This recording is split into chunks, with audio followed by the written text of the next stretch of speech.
congratulations, season 4. Yeah. We're lucky. Yeah, such a good show. I love it. Oh, thank you. That's nice. Yeah, so what can we expect for the upcoming season as far as War. How about that? War. You can expect war. It is a war between two machines. It is. We imagine the Cold War was us and the Soviet Union around the globe, various countries that we had no business in, largely because we didn't want the other one to influence that country.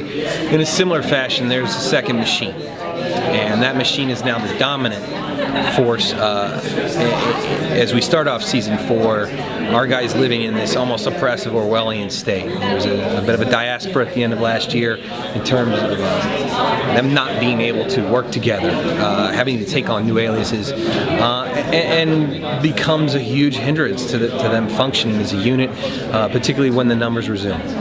procedure? Would you say that there's elements of science fiction? Well, we thought there was science fiction from the very beginning in terms of it being a show about surveillance, and then everyone found out about Edward Snowden and the NSA, and all that kind of science fiction went over to the factual side. So we thought we were kind of out in front of that in a fun way. But now, if those 3 seasons were about surveillance, we think that this is the season about artificial intelligence.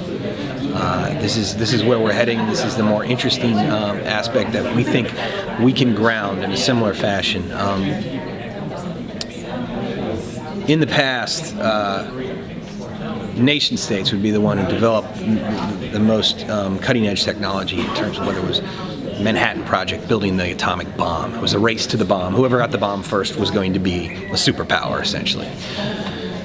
The new existential risk that the world is encountering right now is who's going to develop artificial intelligence first, and will that artificial intelligence turn into an artificial superintelligence, in other words, smarter than a human being.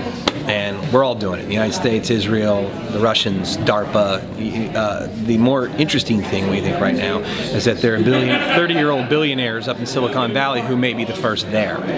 The problem is that no one knows what this means for the rest of mankind. When we build something smarter than ourselves, who's to think we can contain it? And we think Harold Finch built an AI, and Samaritan is an ASI, and now we live in this world where we don't know what that looks like. We don't know if that machine is actually going to care about any of us. And this is a reality that we've been talking about on the show. We think is an exciting place for our show to be going. You can call that science fiction, but a lot of people thought our show was science fiction 4 years ago when we started out, and they've kind of come to the realization that their smartphone knows a lot more about them than they thought. So maybe more like reality than we really think. A lot about what? More of reality than we really think. Yeah, it's fun. And I think, I'm glad you brought it up, because it's an audience we love to court, and we like people to know that this is not just a procedural. And it's very difficult when you're making 22 to 23 episodes a year to tell that compelling larger story. You need an engine, you need a case of the week type show, but you need a bigger story if people are going to hang with you and say, like, where are they taking me? Where's this all going? Is there an interesting idea behind this whole thing? And I think that's what we have. So. I'm excited. Thanks, guys. Thank you so much. Really appreciate it.